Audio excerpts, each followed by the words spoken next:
और ये सच है कि उनके राज में भारतवर्ष सोने की चिड़िया था। ये सलार गाजी वो व्यक्ति है जिसने सोमनाथ के मंदिर से लेकर मथुरा तक के मंदिरों को तोड़ा। इतिहास सिर्फ किताबों में दर्ज कुछ शब्द नहीं है। इतिहास वो शौर्य गाथा है जो हमें बताती है कि हम कौन थे, कौन हैं और हमारी जड़ों में कितनी ताकत है। लेकिन इस वक्त इतिहास खोदने का देश में ट्रेंड चल रहा है। हर नेता फावड़ा और कुदाल लेकर इतिहास खोदने को तैयार है। छत्रपति शिवाजी महाराज के अपमान से शुरू हुआ ये विवाद औरंगजेब सलार गाजी से होता हुआ राणा सांगा के अपमान तक पहुंच गया है। पहले औरंगजेब वर्सेस छत्रपति शिवाजी महाराज पर जुबानी जंग, और ये सच है कि उनके राज में भारतवर्ष सोने की चिड़िया था। फिर सलार गाजी और राजा सुहेल देव पर युद्ध। ये सलार गाजी वो व्यक्ति है जिसने सोमनाथ के मंदिर से लेकर मथुरा तक के मंदिरों को तोड़ा, जबरन हिंदुओं का धर्मांतर कराया, बलात्कार करवाए। पे सिर्फ इसलिए आप सारी की सारी बातों को दरकिनार करके, वो 50 साल राजा नहीं रहा क्या इस देश का? 50 साल राजा रहा इस देश का भाई। अब बाबर बनाम राणा सांगा पर जुबानी लड़ाई हो रही है।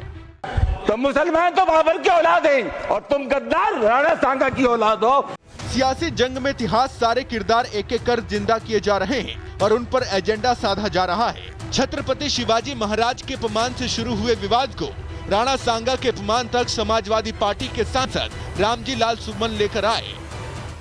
कि बाबर को लाया कौन? बाबर को इब्राहिम लोदी को हराने के लिए राणा सांगा लाया था। तो मुसलमान तो बाबर की औलाद हैं और तुम गद्दार राणा सांगा की औलाद हो। राज्यसभा की कार्यवाही से गद्दार शब्द निकाल दिया गया, लेकिन संसद के बाहर बखेड़ा शुरू हो गया।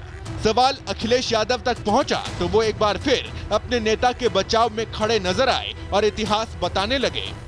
क्योंकि इतिहास के पन्ने अगर पलटे जाएंगे तो लोग ये भी याद करेंगे कि छत्रपति शिवाजी महाराज जब उनका तिलक होना था तो किसी ने उनका तिलक नहीं किया और हाथ से तिलक नहीं किया गया। सुनने में आ रहा है कि पैर के बाएं अंगूठे से उनका तिलक किया गया था।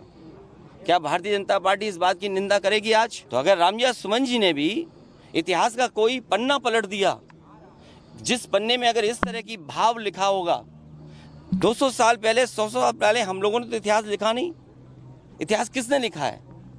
इसलिए भारतीय जनता पार्टी से पूरे उत्तर प्रदेश की हमारी समाजवादी पार्टी की तरफ से निवेदन है कि इतिहास के पन्ने ना पलटें।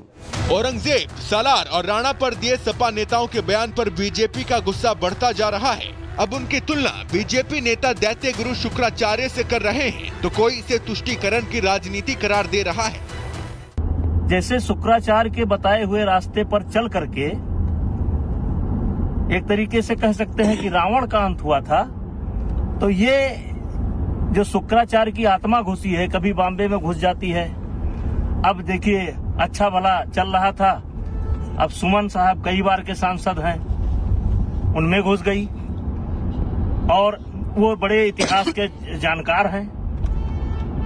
पहले समाजवादी पार्टी के सांसद ने बाबर एक आक्रांता की तुलना वीर सपूत राणा सांगा से की, उनको गद्दार बताया। और अब समाजवादी पार्टी के मुखिया अखिलेश यादव, जिनको बताया जाता है कुछ लोग टिप्पू भी बुलाते हैं, पता नहीं क्यों, वो कहते हैं कि बात तो सही कही सुमन जी ने, सांसद साहब ने, मतलब कि जो मठाधीश को माफिया, रामचरितमानस को अलग अलग गालियां, हिंदू राम भक्तों पर गोली चलाने पर गर्व महसूस करने वाले जो लोग हैं, अब वो देश के वीर सपूत महानुभव और महापुरुषों का भी अपमान करने से नहीं चूक रहे। जिसने औरंगजेब का महिमा मंडन करके इतिहास के किरदार से जुड़े विवाद की नींव डाली, वो बैकफुट पर जा चुके हैं। लेकिन अबू आजमी के बाद अब रामजी लाल सुमन ने अपने इस बयान से मुद्दे को खाद पानी दे दिया है। अब ऐसे में यह साफ दिख रहा है कि औरंगजेब से लेकर राणा सांगा तक ये तनातनी अभी और चल सकती है। Bureau report, republic Bharat. Mughal आक्रांता औरंगजेब से शुरू हुआ विवाद सलार गाजी से होता हुआ अब राणा सांगा तक पहुंच चुका है। बयान वीर खुद को अपने ऊपर को रखने वाले एक दूसरे से वाक युद्ध जीतने के लिए ना इतिहास पर ध्यान दे रहे हैं, ना इस पर कि उनके बयान से वर्तमान और भविष्य पर क्या असर पड़ेगा। आखिर कौन थे ये तीनों किरदार और क्यों हो रहा है बवाल, इस रिपोर्ट में समझिए।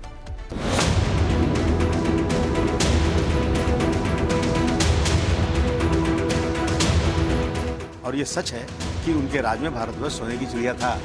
ये सलार गाजी वो व्यक्ति है जिसने सोमनाथ के मंदिर से लेकर मथुरा तक के मंदिरों को तोड़ा। इतिहास सिर्फ किताबों में दर्ज कुछ शब्द नहीं है। इतिहास वो शौर्य गाथा है जो हमें बताती है कि हम कौन थे, कौन हैं और हमारी जड़ों में कितनी ताकत है। लेकिन इस वक्त इतिहास खोदने का देश में ट्रेंड चल रहा है।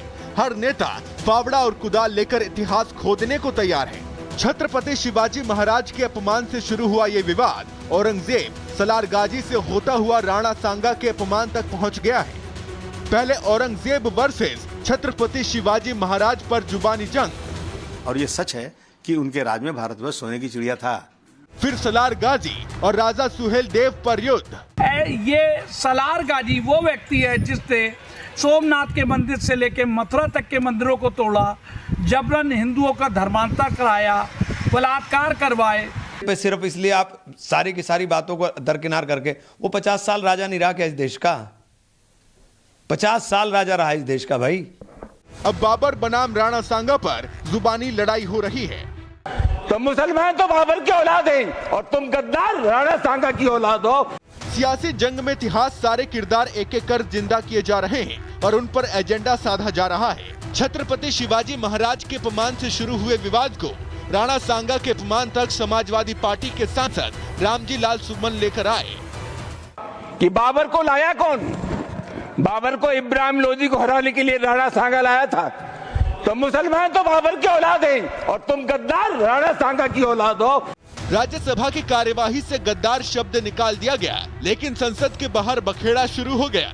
सवाल अखिलेश यादव तक पहुंचा तो वो एक बार फिर अपने नेता के बचाव में खड़े नजर आए और इतिहास बताने लगे। क्योंकि इतिहास के पन्ने अगर पलटे जाएंगे तो लोग ये भी याद करेंगे कि छत्रपति शिवाजी महाराज जब उनका तिलक होना था तो किसी ने उनका तिलक नहीं किया और हाथ से तिलक नहीं किया गया। सुनने में आ रहा है कि पैर के बाएं अंगूठे से उनका तिलक किया गया था। क्या भारतीय जनता पार्टी इस बात की निंदा करेगी आज? तो अगर रामजी सुमन जी ने भी इतिहास का कोई पन्ना पलट दिया, जिस पन्ने में अगर इस तरह की भाव लिखा होगा, 200 साल पहले 100 साल पहले हम लोगों ने तो इतिहास लिखा नहीं। इतिहास किसने लिखा है?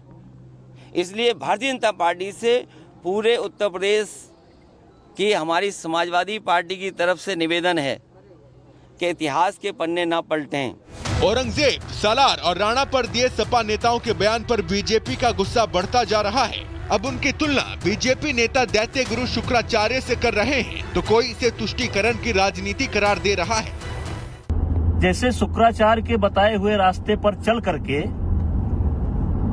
एक तरीके से कह सकते हैं कि रावण का अंत हुआ था, तो ये जो शुक्राचार्य की आत्मा घुसी है, कभी बॉम्बे में घुस जाती है। अब देखिए अच्छा भला चल रहा था, अब सुमन साहब कई बार के सांसद हैं, उनमें घुस गई और वो बड़े इतिहास के जानकार हैं। पहले समाजवादी पार्टी के सांसद ने बाबर एक आक्रांता की तुलना वीर सपूत राणा सांगा से की, उनको गद्दार बताया। और अब समाजवादी पार्टी के मुखिया अखिलेश यादव, जिनको बताया जाता है कुछ लोग टीपू भी बुलाते हैं, पता नहीं क्यों, वो कहते हैं कि बात तो सही कही सुमन जी ने, सांसद साहब ने, मतलब कि जो मठाधीश को माफिया, रामचरितमानस को अलग अलग गालियां, हिंदू राम भक्तों पर गोली चलाने पर गर्व महसूस करने वाले जो लोग हैं, अब वो देश के वीर सपूत महानुभव और महापुरुषों का भी अपमान करने से नहीं चूक रहे। जिसने औरंगजेब का महिमा मंडन करके इतिहास के किरदार से जुड़े विवाद की नींव डाली, वो बैकफुट पर जा चुके हैं। लेकिन अबू आजमी के बाद अब रामजी लाल सुमन ने अपने इस बयान से मुद्दे को खाद पानी दे दिया है। अब ऐसे में यह साफ दिख रहा है कि औरंगजेब से लेकर राणा सांगा तक ये तनातनी अभी और चल सकती है। Bureau report, republic Bharat.